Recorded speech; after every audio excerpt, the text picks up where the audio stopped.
for staying with us. Let's now look at the implications of some of the disruption that happened around the court area. We're going to be exploring the broader effect of Nigeria's democratic structure and examine ways to safeguard the judiciary against political interference.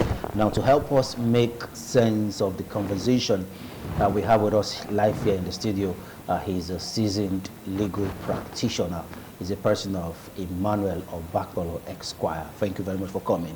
Good morning, DPO. Good morning, Nigeria. And thank you very much for your patience, please.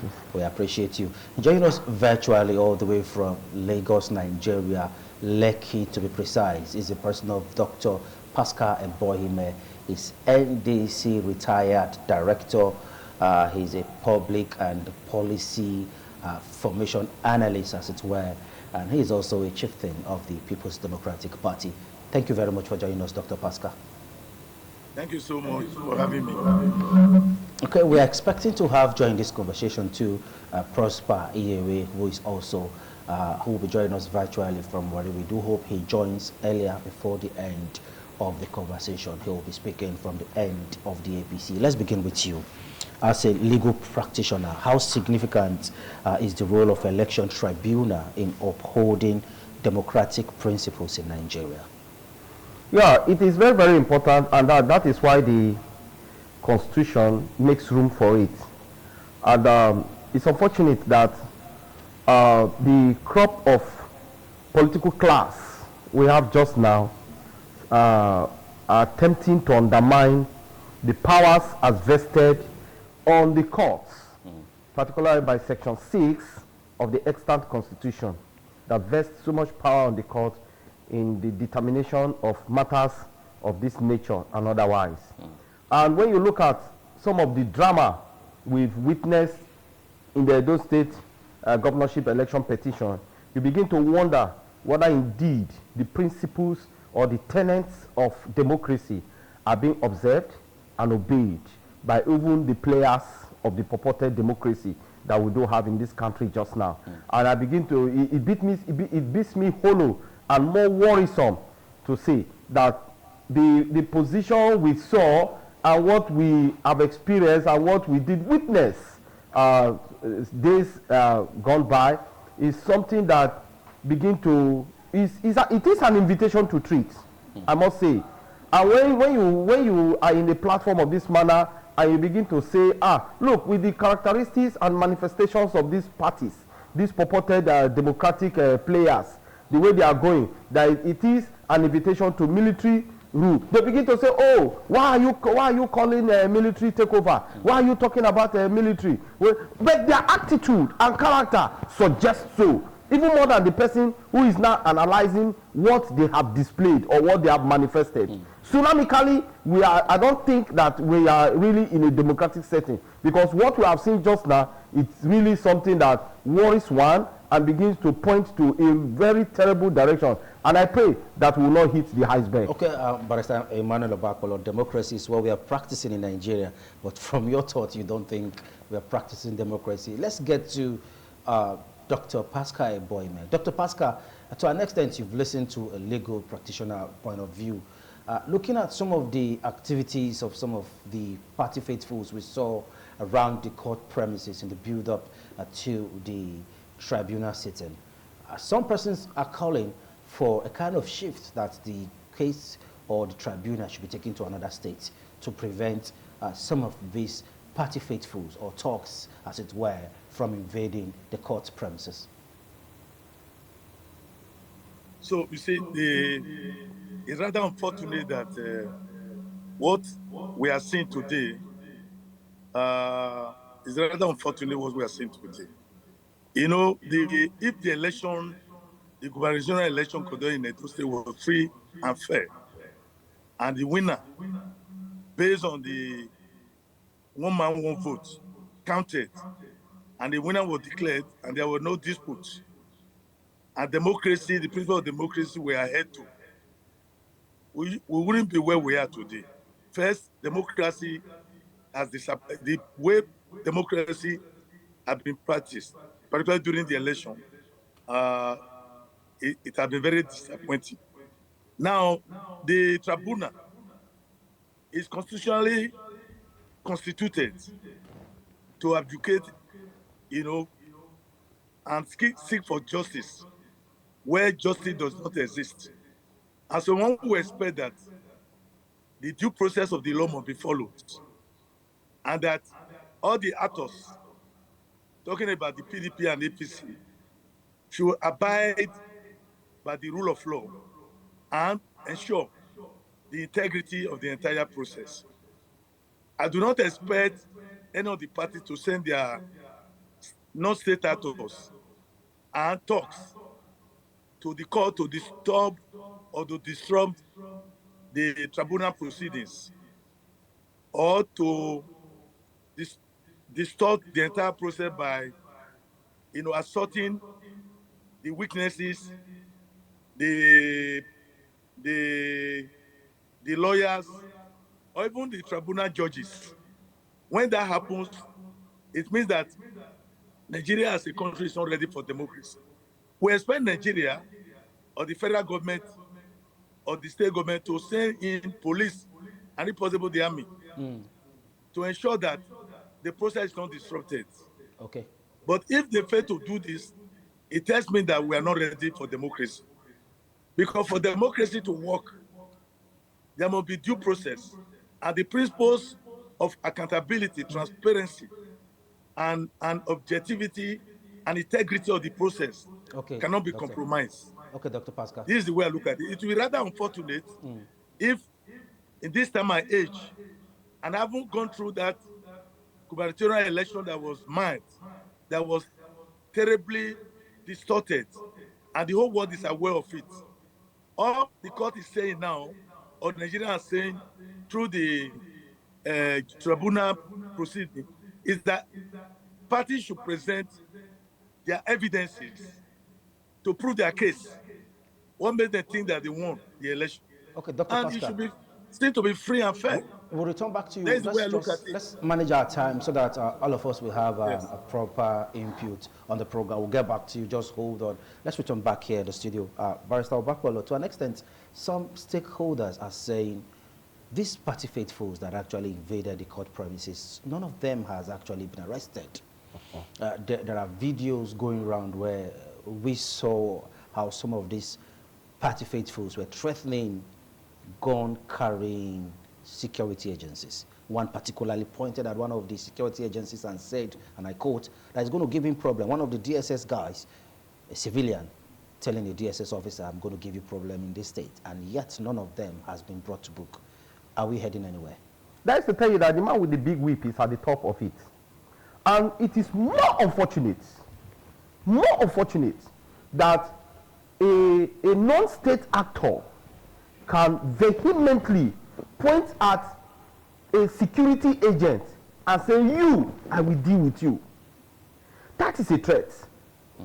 And all of this drama we've seen within the court premises is contemptuous. Really? Two types of contempt. We have two types of contempt. We have criminal contempt and we have civil contempt. Okay. Civil contempt is the disobedience of court order. That is civil contempt. The criminal contempt can be both criminal and civil. And what is it? Misbehavior to court. Misbehavior within and near the court premises is contemptuous. But unfortunately, and that's why I did say in my introduction that these coined democratic passes that we have given name, I said, is it really democracy? So you begin to see that indeed there is a target, there's an aim. And I think, to my mind, that the aim is to disrupt and so that this tribunal could be moved to Abuja. That is the game plan. Let's move it to Abuja. You think so? Yes. Let's move this tribunal to Abuja. Maybe when we are there, it will be under the nose of the president. Then we will get upper hand. That is their calculation. But they have not said but so. Look, they didn't say so. They have not said so, but their character suggests so. Their attitude points to that direction. And that's why when somebody tells me that we are in democracy, I for one do not believe in that. I for one do not agree with that. I for one do not think rather that we are indeed practicing democracy. See, For goodness sake, the election has come and gone. This is my opinion. The election was free, fair, but not credible. That is my opinion. If you say now, the election was free, fair, but not credible, because there was financial inducement. To my mind, that was why it is not credible. From a particular political party? The two major political parties were involved in it. Okay. Save for one. Now, the matter has gone to court. The aggrieved parties feel that, look, let's be civil in our dealings. Let's be civil in our interaction. Let's be civil in our manifestation. And they are choosing to go to court. For goodness sake, what is the ambition? Why are some persons over ambitious to not say that we will not allow the court sitting to be smooth? We will not allow the court to think deep so that they can come out with a proper evaluation of the facts and figures before them. And now they want to disrupt the court. So at the end of the day, they'll say, oh, we've shifted it to somewhere. It's most unfortunate. And these non-state actors, they forgot that they can be used and be dumped. Okay. Yes, just now they are enjoying the opportunity of being voracious dogs on the flesh of every person, inclusive the court. But someday they have questions to answer. Okay, questioning. Dr. Abohime, if you're still there, do you believe the judiciary has the independence and capacity to withstand some of these political pressures from some of these political parties, especially as it seems there seems to be some kind of big wigs behind these non-state actors, like Barrister Emmanuel has said? You know, in this country, there's this narrative that the judiciary has collapsed. I don't believe in it. We still have men of integrity in the judiciary, and they must be ready to leave a legacy, whoever are the judges. So whatever pressure that might come from any source, whether the non-state actors who try to threaten them or molest them or assault them, they should not give up on what they are supposed to be doing. I strongly believe that the federal government or the presidency is ready to ensure that the right thing will be seen to be done and is being done. I believe that President Bola Tinubu wants to leave a legacy, and I will not want to use the case of Edo State, as an opportunity. I mean, he should use the case of Edo State Tribunal as an opportunity to tell Nigeria and tell the whole world that he's a Democrat. And so, if there is no federal might, if the police and the soldiers do their job as expected professionally, I do not see, and the federal government will not use any form of inducement or representative of the federal government or whoever use any form of financial inducement to influence the judges. I expect the judges to do their job professionally. All they need to do is to invite the political parties involved, invite their witnesses, invite their lawyers. They should present all their evidences before the tribunal, and they will go through step by step and prove their case. All what is important is that the will of the people must prevail. In no way should the will of the people be subverted. And I strongly believe that the judges are ready and they want to leave a legacy, because none of them will live forever. Whatever they do today will be held against them. I will advise the judges to think about their children, to think about tomorrow, and forget about whatever narrative people are flying. And they should forget about any form of inducement. No money can satisfy any human being that will help them. So let them do what is expected of them. And I can show you when they do that, and the police does their job, and there is protection of the lawyers, the witnesses, and all these non-state actors and hoodlums, whoever is sponsoring them, are taken away from the vicinity of the tribunal, and the tribunal proceedings are protected, strongly protected by security agents. All right. Then, of course, we say democracy is working. Okay. If they fail to do this, as expected by many Nigerians, that why is the PDP wasting its time when there is federal might? It's a narrative, and I don't believe that Tinubu will mess up his name, because he's doing very well for me. All you need to do now is to ensure democracy works everywhere. Okay, You Dr. know, Pascal. democracy works Let's everywhere by we are due supporting for the a tribunal break now, and Dr. ensuring that Pascal. they do what is expected of them. Okay, thank you so much. We'll return back to you in a moment. We are due for a break. And when we return back, Barrister Emmanuel Obakola, you'll be telling us some of the long-term implication of some of these public disrupts that we saw around the court. But that will be right after this break. Do stay with us. TMI, every opinion counts. Welcome back, and thank you very much for rejoining us on the program this morning on ITV. We'll move on now with our conversation where we have Barrister Emmanuel Obakola sitting right here in the studio, and of course Dr. Pascal Bohime, NDIC retired director, joining from Lagos, Nigeria, Lekki to be precise. Barrister Obakola, what are the long-term implications of undermining tribunal decisions for Nigeria's democracy and rule of law? When you undermine the decisions of the court, because just now the court has not been able to come up with a decision, because the tribunal is a court of periodic stand.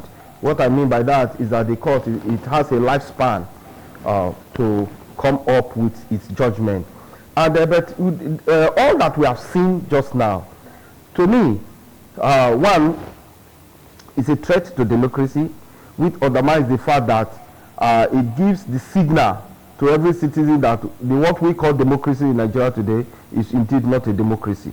And that's why I was listening yesterday to the head of state, I choose to call him, but some call him president of Burkina Faso, Captain Traore. He said that some civilians have been killed by people who claim they practice democracy. You would agree with me that the man was making sense, or he made sense. You claim to practice democracy, and people who came out to protest, you kill them, you hang them on the gallows, and say they should go, because in your thinking that you are now an emperor or empress in any wise, and now you want to manifest the donation of the law, the powers that the people have donated to you. You are not testing the power on the people. So it undermines whether we are indeed practice democracy. Two, it watered down the powers of the court. Three, it is a sign, it's a signal that some persons are above the law. Just what we have seen, a non-state actor threatening a security agent that was even bearing arms, and the non-state actor is not with arms, he's threatening a security agent with arms. So that goes to tell that some persons are above the power. Four, it's got to show that the crop of politicians we have are people who are determined to get it all at any time, and that they are determined in their heart, mind, spirit, and soul that if it is not them, it should not be any person. So, 3-point agenda: me, myself, and I, me, my wife, and children. If it's not us, no person else. So, when you see manifestations of this manner, you begin to know that if care is not taken, the democracy we have long cried for, that we ought to hold tenaciously and sacredly, we are toiling with them. I repeat, it is an invitation to treat. So both the state actors and the non-state actors should be careful, because others are watching. Quickly, Dr. Pascal, quickly help us now. What role should political parties play in ensuring their members respect the judicial process?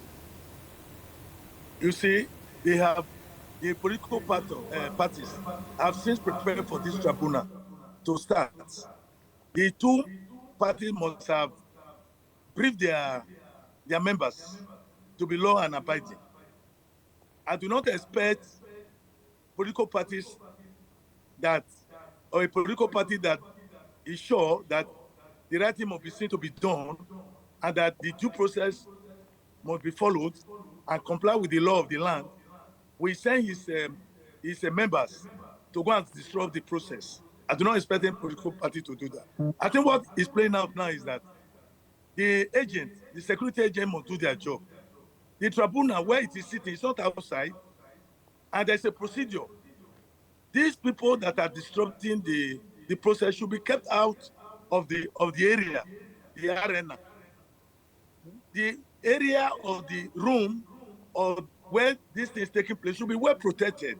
These people should not have access to it.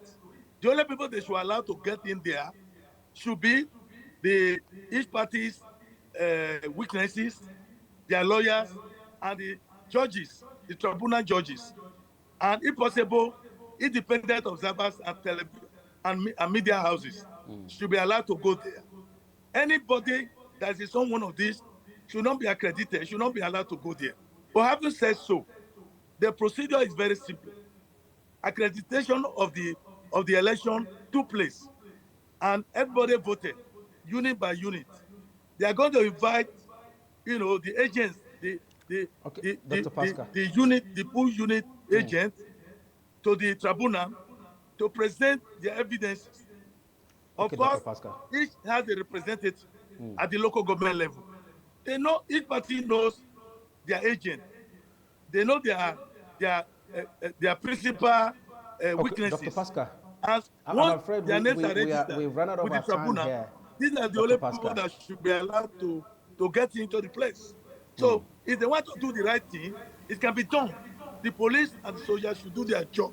Okay. All the people should Thank be you so much. protected. The entire Thank you very much. process, the integrity of the entire process must be protected. That's what we are saying.